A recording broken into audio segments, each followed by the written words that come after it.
जी हाँ दोस्तों, इस वीडियो को आपको मैं समझाने के लिए एक बहुत ही अच्छा ट्रिक को यहाँ पर मैंने लिख रखा है। ठीक है, बस ये आपको चीज़ों को समझना है। ठीक है, यहाँ पर जो आपको ये चीन, रूस, कोरिया, जापान, ये जो फिगर दिख रहा है ना, बस ये आपको समझना है।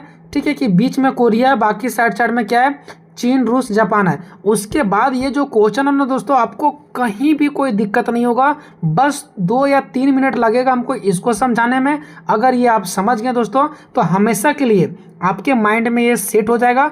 और जैसे ही इस फिगर को माइंड में लाओगे, एग्जाम में आप बहुत ही ज़्यादा अच्छे रफ्तार से पेपर में लिख करके आओगे। ठीक है, हमारा क्वेश्चन है दोस्तों कि 1894-95 के जो चीन और जापान का युद्ध हुआ था, इसके कारणों का विवेचना करें। या तो क्वेश्चन दे देगा 1894-95 के जो चीन जापान युद्ध हुआ था, इसके परिणामों की विवेचना करें। या तो फिर एक ही साथ दोनों दे सकता है कि 1894-95 के चीन जापान युद्ध के कारणों और परिणामों की विवेचना करना है। तो कोई भी क्वेश्चन आ जाए चीन और जापान युद्ध से, तो आपको आंसर ऐसा ही लिखना है। ठीक है, कहीं भी अगर आपको चीन और जापान का युद्ध देखने को मिल जाए क्वेश्चन में, तो आंसर आपको सेम ऐसा ही लिखना है। अब हम आपको पूरा बात समझाते हैं दोस्तों कि ये युद्ध का कारण क्या बनता है। ठीक है, ताकि आगे समझने में आपको कहीं भी कोई दिक्कत नहीं होगा। और भी सारे वीडियो का लिंक डिस्क्रिप्शन में, अगर नहीं देखें तो जा करके देख लो। देखिए दोस्तों, सबसे पहले बात करते हैं जापान से। तो जापान एक समय था दोस्तों जब जापान बहुत ज़्यादा कमज़ोर था। ठीक है, लेकिन जब वहाँ की जनता ने मजबूत शासक को चुना, मजबूत सरकार को चुना, उसके बाद जैसे ही वहाँ के सम्राट आते हैं जिसका नाम होता है मेजी। ठीक है, मेजी, जैसे ही नया सम्राट मेजी आते हैं, जापान को पूरा का पूरा बदल कर रख देते हैं। 30 से 40 साल के अंदर ही पूरा दुनिया का रिकॉर्ड है कि इतना कम समय में बहुत ज़्यादा बदलाव करके दिखा दिए हैं। यानी जापान का आधुनिकीकरण कर दिया। आधुनिकीकरण मतलब नया नया बदलाव, हर चीज़ में विकास, हर चीज़ में रफ्तार। ठीक है, तो जापान अब मजबूत देश हो चुका था। और ये इसके पास जो सेना थी ना, वो भी बहुत ज़्यादा, ये अपने सेना को मजबूत कर रखे थे। जल में लड़ने वाले सेना जो होती है वो दो होती है, एक जल में लड़ने वाले और एक थल में लड़ने वाले। थल मतलब जमीनी वाली सेना, जो जमीन पर लड़ता है, और एक जो पानी जहाज के ऊपर लड़ते हैं, यानी कि जल में लड़ते हैं। ठीक है, तो ये दोनों सेनाओं को मजबूत कर रखे थे। वहीं अगर जस्ट इसके विपरीत बात करें चीन का, तो चीन खोखला हो चुका था। यहाँ के जो सरकार थे ना, वो बस अपना देख रहे थे, वो भ्रष्टाचार निकल चुके थे।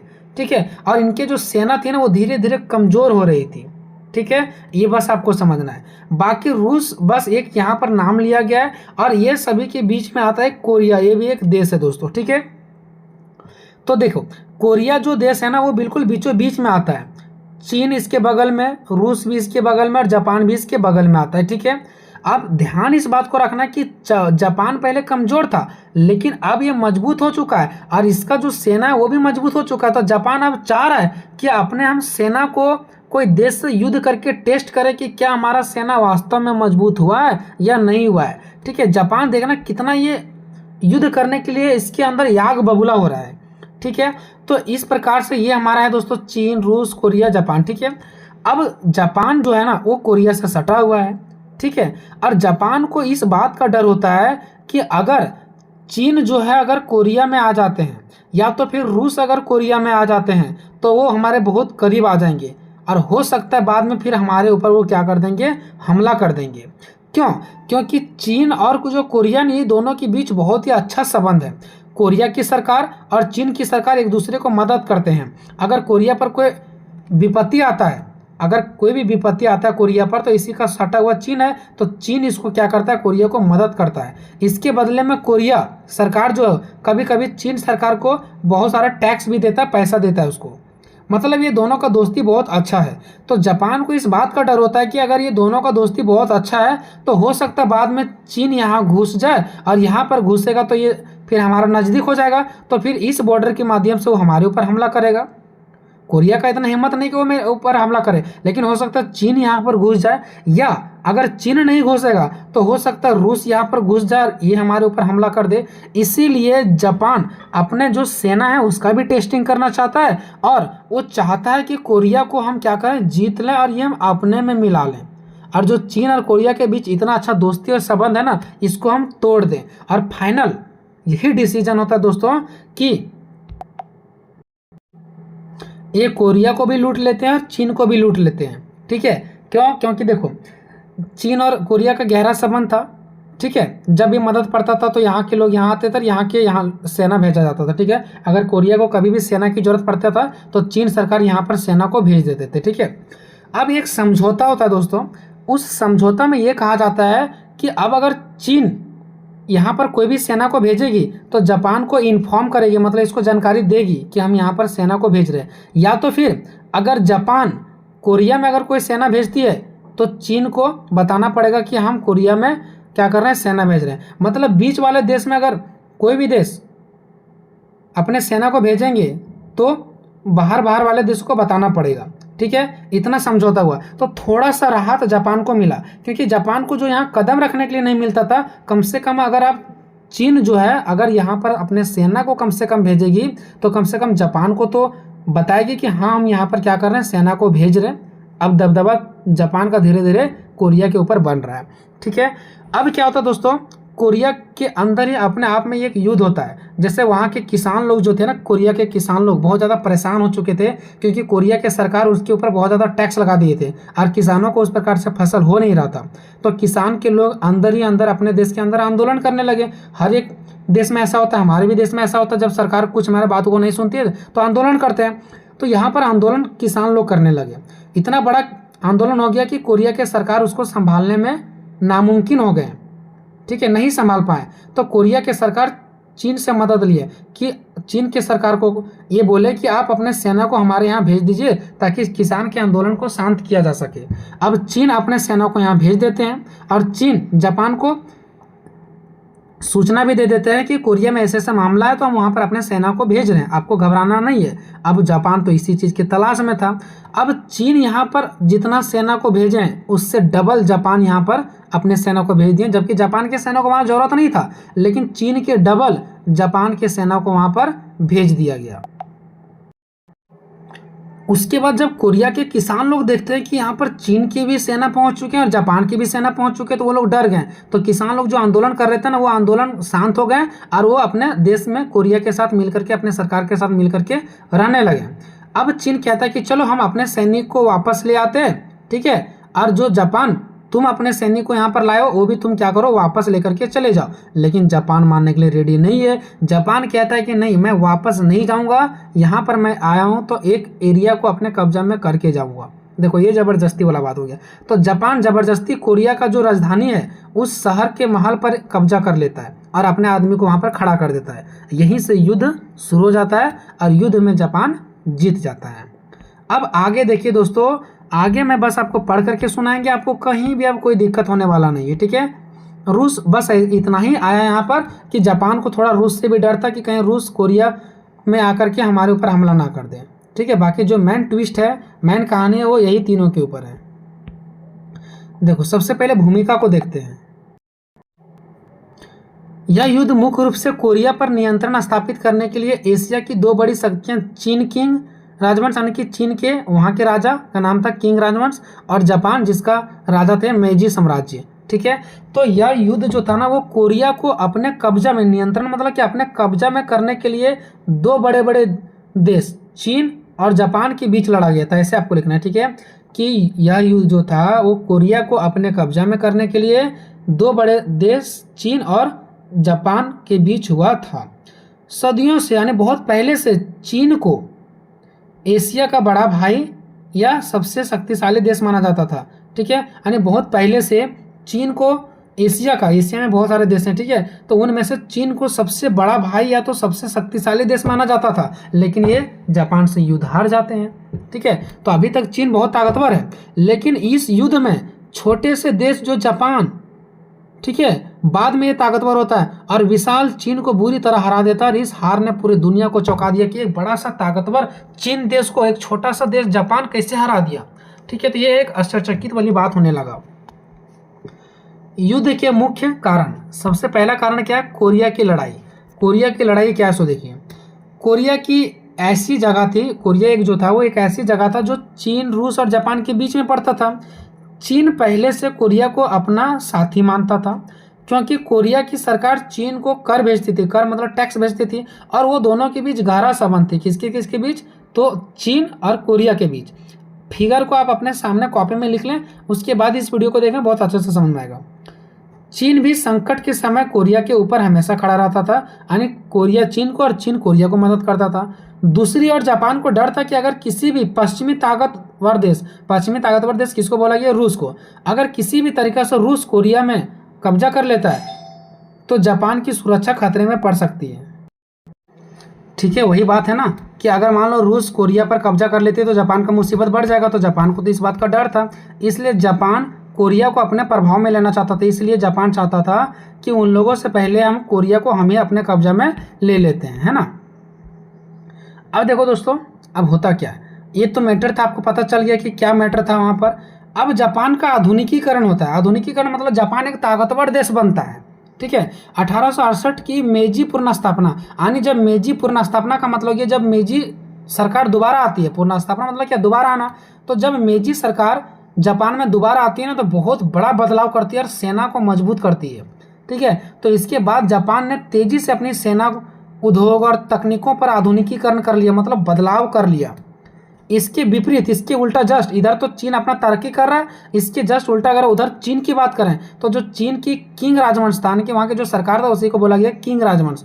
भ्रष्टाचार थे, पुरानी सोच वाले थे, कभी वो नया कुछ कर नहीं रहे थे, नया नया चीज़ों को नहीं अपना रहे थे, सैनिकों को मजबूत नहीं कर रहे थे। और उधर एक अफीम का युद्ध चल रहा था, उसमें भी ये मर गए थे, मतलब हार गए थे। ठीक है, तो ये अंदर से खोखला हो चुके थे।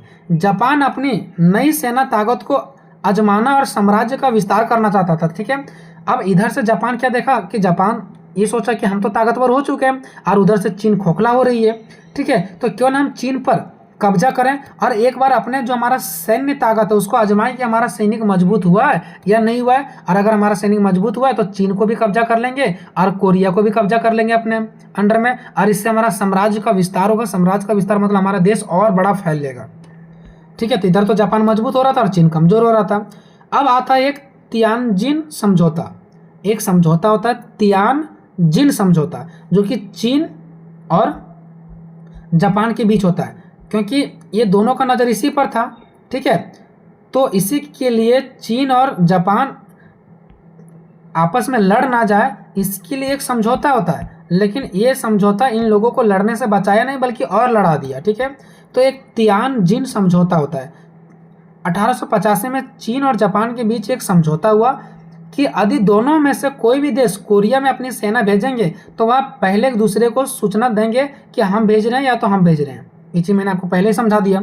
इस समझौते ने जापान को चीन के बराबर ला खड़ा कर दिया। मतलब ये जो समझौता हुआ ना, इससे जापान को उतना ही कोरिया में जाने का अधिकार मिल गया जितना चीन को, क्योंकि पहले चीन का गहरा संबंध था कोरिया से, लेकिन अब जापान भी कोरिया जा सकता है और चीन भी कोरिया आ सकता है। तो मतलब कुल मिलाकर के जापान को अब उतना ही बराबर हिस्सा मिल गया जितना कोरिया को। ठीक है ना, जिससे दोनों के बीच तनाव और भी बढ़ गया। क्यों? क्योंकि अब जापान भी समझने लगा कि रे चलो कम से कम बराबर हिस्सा तो मिला। कोरिया पर अगर कोई भी सेना भेजेगी, अगर चीन सेना भेजेगी तो चीन भी हमको सूचित करेगी, और अगर हम भेजेंगे तो वो भी हमको सूचना देगी। कम से कम इतना तो डर पैदा हुआ उन लोगों को।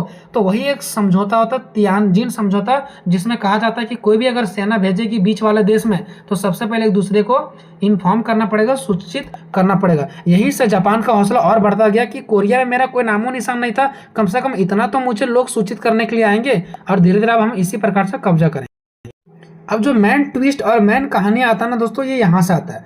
डोंगहाक विद्रोह। डोंगहाक विद्रोह, ये जो डोंगहाक विद्रोह है ना, ये किसानों का विद्रोह था। किसानों से बहुत ज़्यादा वहाँ की सरकार टैक्स ले रही थी, इसीलिए वहाँ के किसान एक विद्रोह किया जिसका नाम रखा गया डोंगहाक विद्रोह, या तो कृषि विद्रोह भी बोल सकते हैं आप इसको। ठीक है, ये कहाँ का बात है? ये कोरिया की बात है। अगर कोरिया में ये विद्रोह नहीं होता तो दोनों सेना वहाँ नहीं पहुँचती, ना चीन की सेना ना जापान की सेना, और ये चीन और जापान के बीच युद्ध भी नहीं होता और चीन की हार भी नहीं होता। ठीक है,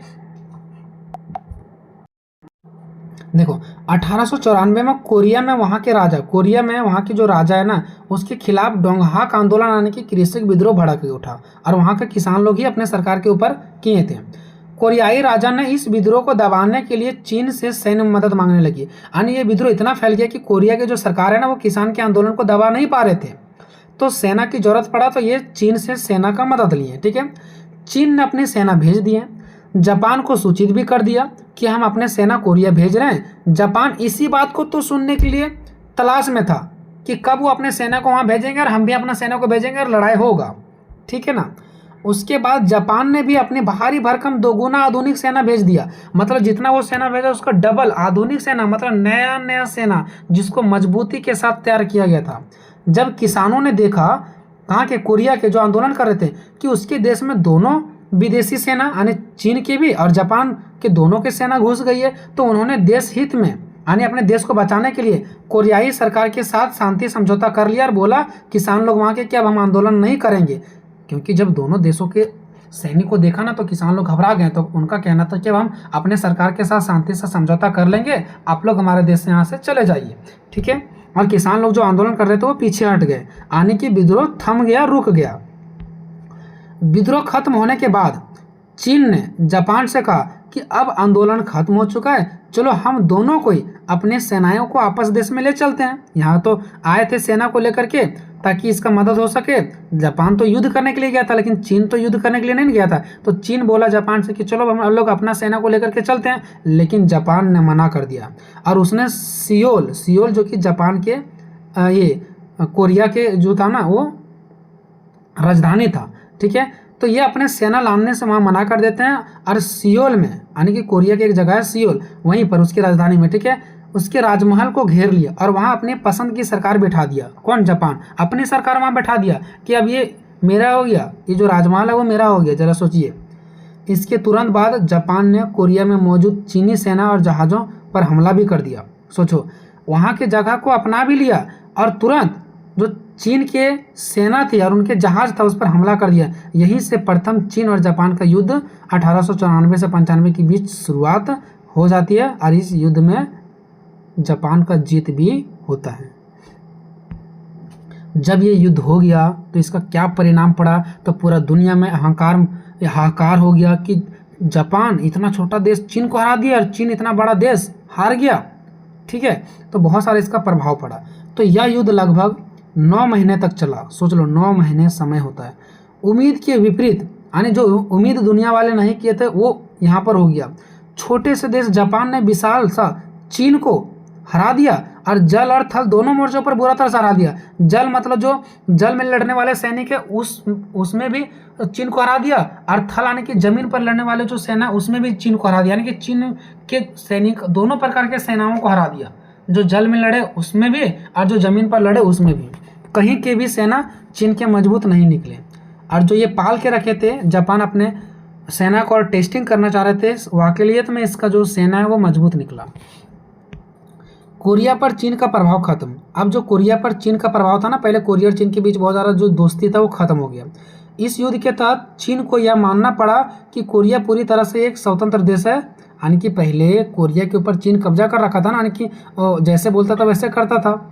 ये जो यहाँ पर मैं आपको बता रहा हूँ, यहाँ पर देखो, पहले ये दोनों के बीच क्या था, दोस्ती था और कोरिया चीन को कर देता था, टैक्स देता था, ठीक है। तो अब ये दोनों के बीच जो आपसी गहरी संबंध था ना वो दोनों खत्म कर दिया गया और कोरिया जो चीन के अंदर था वो अब किसी के अंदर नहीं बल्कि स्वतंत्र हो गया। ऐसा कहा गया कि इसके ऊपर कोई भी देश मदद करने के लिए अब नहीं आएगा, ना इसके टैक्स का पैसा को खाएगा, ठीक है।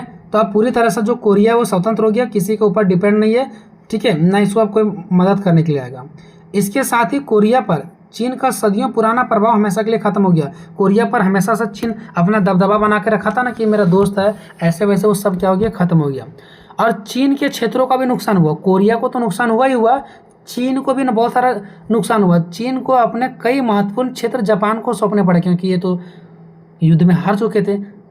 ताइवान द्वीप, पेंगू द्वीप समूह, ये सब चीन के थे, लेकिन देना पड़ा किसको, जापान को। हालांकि बाद में रूस, फ्रांस, जर्मनी ने जापान पर बहुत ज़्यादा दबाव बनाया, जिसकी वजह से चीन को फिर वापस लौटाना पड़ा, क्योंकि उधर और भी तो सारे देश था। तो चीन, फ्रांस, जर्मनी ये सब देखा कि अरे जापान इतना छोटा देश चीन पर कब्जा कर रहा है। तो जो चीन ताइवान द्वीप, पेंगू द्वीप समूह जापान को दिए थे, तो फिर से रूस, फ्रांस, जर्मनी ने जापान के ऊपर दबदबा बनाते हैं कि तुमको ऐसा नहीं करना चाहिए। एक तो युद्ध में हरा दिया चीन को और एक उसका जगह जमीन को ले रहे हो, उसको वापस दो। तो जब ये सब दबदबा बनाने लगे जापान को, तो ये जगह को वापस फिर चीन को दे दिया जाता है। भारी युद्ध की भरपाई। जब चीन युद्ध हार जाता है ना तो उसको बहुत ज़्यादा भरपाई करना पड़ता है। एक तो हार भी गया बेचारा और उसको भरपाई भी करना पड़ रहा है। चीन को युद्ध के मुआवजे के रूप में जापान को भारी रकम यानी कि चांदी की सिक्के देनी पड़ी। यानी जब चीन युद्ध हार गया ना तो चीन को बहुत ज़्यादा भारी भरकम चांदी की सिक्के जापान को देना पड़ा। ठीक है, चीन को अपने 4 नए बंदरगाह क्या होता है, जहाँ पर हमारे पानी वाले जहाज का स्टेशन समझो, जहाँ पानी वाले जहाज जाकर के रुकते हैं। ठीक है, तो उस समय जापान के पानी वाले जहाज जाकर के रुकते थे चीन में, क्योंकि चीन में वो व्यापार करने के लिए भी जाते थे। तो चीन के जो 4 बंदरगाह था ना वो जापानी व्यापार के लिए खोलना पड़ा कि यहाँ पर आएंगे जापान के लोग और यहाँ पर व्यापार करेंगे और अपना जहाज को यहाँ पर खड़ा रखेंगे इस बंदरगाह में। इसके लिए चीन के 4 बड़े बंदरगाह यानी कि 4 बड़े स्टेशन किसके लिए, जापानियों के लिए खोल दिए कि यहाँ आकर के व्यापार करो। और जापानियों को चीन में कारखाने लगाने की भी अनुमति देना पड़ा। ठीक है, अब जापानी लोग जाकर के चीन में कारखाना भी चला सकते हैं, सोचो, और व्यापार कर सकते हैं, पैसा कमा सकते हैं। जापान का महाशक्ति के रूप में उदय, और जापान अब महाशक्ति के रूप में उदय हो गया पूरा दुनिया में। चीन गिर गया और जापान उठ गया। इस जीत ने पूरी दुनिया को चौंका दिया। पश्चिमी देश मतलब और भी सारा जो वहाँ पे देश था जो अब तक एशिया को कमज़ोर समझते थे। पश्चिमी देश मतलब जैसे रूस, फ्रांस, ये सब जो एशिया को कमज़ोर समझते थे। एशिया मतलब क्या, जो जापान देश था वो एशिया में ही था। तो जो जापान को कमज़ोर समझते थे वे जापान को एक नई सैन्य महाशक्ति के रूप में देखने लगे कि जापान के पास एक बहुत ही बड़ा और मजबूत सेना है। चीन की कमजोरी उजागर। इस हार ने यह साबित कर दिया कि चीन अंदर से कितना खोखला हो गया है। ठीक है, इसके बाद रूस, ब्रिटेन, फ्रांस, जर्मन ने चीन पर दबदबा बना करके उसके अलग अलग हिस्सों को बांटना शुरू कर दिया। अब जरा देखिए कितना चाल चला रूस, ब्रिटेन, फ्रांस, जर्मनी। पहले ये चीन का जो ज़मीन जापान छीन लिया था, पहले वो चीन को दिला देते हैं और फिर ये देखे कि चीन बहुत कमज़ोर हो चुका है तो ये कुछ हिस्सा रूस ले लेता है, कुछ हिस्सा ये, कुछ हिस्सा ये, कुछ हिस्सा ये सब अपने आप में बंटवारा कर लेते हैं, जैसा कि तारबूज को बांटा जा रहा है ना। दबाव बना करके उसके अलग अलग हिस्सों को बांटना शुरू कर दिए, जिसे इतिहास में चीन का तरबूज की तरह काटना भी कहा जाता है, क्योंकि सारे अलग अलग देश आकर के अलग अलग हिस्सों को काट करके अपने में ले जा रहे थे, यानी उस पर कब्जा कर रहे थे। ठीक है, क्योंकि चीन बहुत ज़्यादा उस समय क्या हो चुका था, खोखला हो चुका था। निष्कर्ष, 1894 से 95 के युद्ध ने चीन के पतन की गति को तेज कर दिया। मतलब चीन पूरी तरीके से इसका पतन हो गया, ये हार गया और युद्ध जीत करके जापान दुनिया को आश्चर्यचकित कर दिया। चीन हार गया और जापान जीत गया। तो ये वीडियो कैसा लगा दोस्तों, कमेंट में अपना राय जरूर दीजिएगा। मिलते हैं नेक्स्ट वीडियो में, तब तक जय हिंद, जय भारत।